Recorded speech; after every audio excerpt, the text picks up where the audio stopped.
छाने बदले तहरो मिजाज रजो धोखेबाज रजो उड़न बाज रजो कहे के बाद कि छान छाने बदले छान छाने बदले तहरो मिजाज रजो धोखेबाज रजो उड़न बाज रजो छान छाने बदले तहरो मिजाज रजो धोखेबाज रजो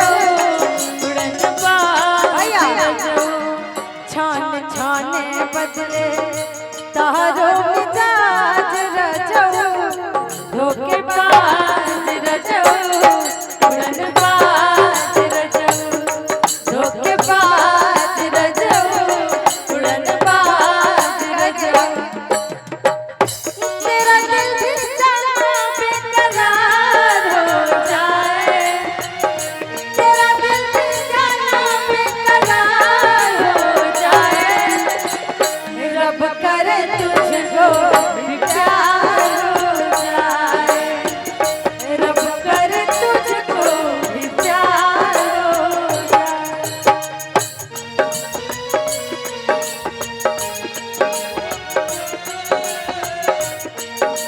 हद से पार हो जाए रब करे तुझको भी प्यार हो जाए रब करे तुझको भी प्यार हो जाए छान छाने बदले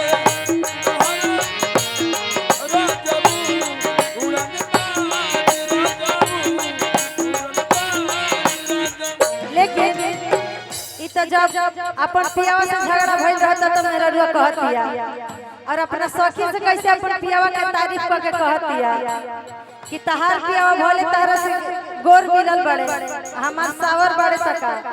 हमरा खाती उहे हीरो बड़े आ कैसे कहतिया तहारा गोरा से तहारा गोरा से तनिको न पारे उको हमार सावर बला बड़े हीरो हरदा तहारा गोरा से तनिको न पारे उको हमार सावर बला बड़े हीरो ए भैया और इन्हीं के मेहरारू कहिए का बताइन से कितना खुशी बाटे माँ हमार सवार बला बड़े हीरो हमार सवार बला बड़े हीरो हैंडसम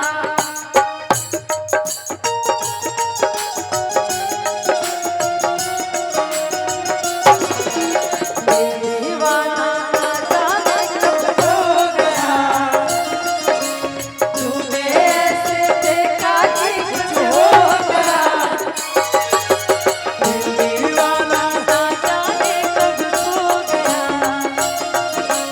तूने ऐसे देखा कि कुछ हो गया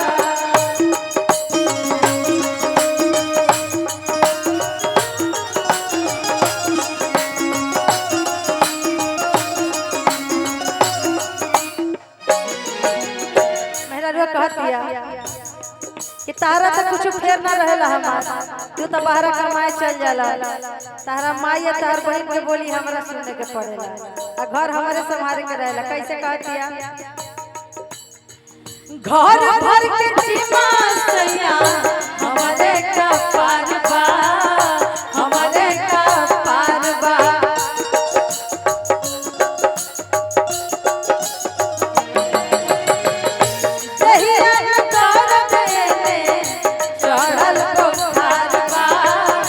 चढ़ल को खारबा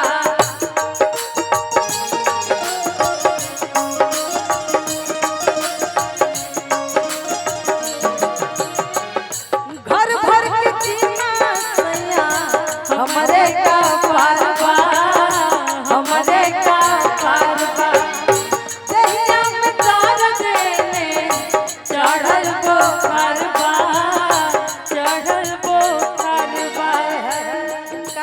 बात बुझबाना त है बात बुझबाना त हो जाई नाराज रजऊ धोखेबाज रजऊ उड़नबाज रजऊ धोखेबाज रजऊ उड़नबाज रजऊ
भाभी कहत रे भैया से कि राउ मम्मी से यानी कि हमर सास से डेली झगड़ा होत रहेला आ तू बड़ा के हमर बात बुझते नहीं था आ कैसे कहत रे सासू से लहरा लागे होते रोजे कांडबा होते रोजे कांडबा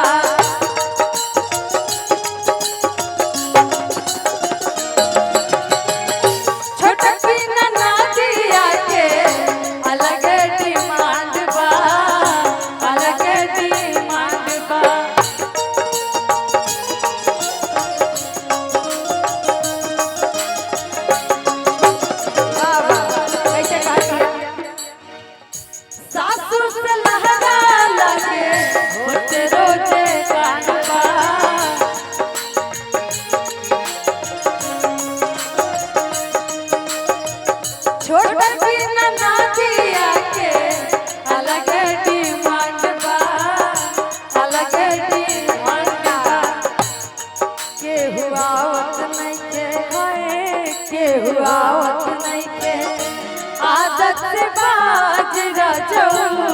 धोखेबाज रजऊ उड़नबाज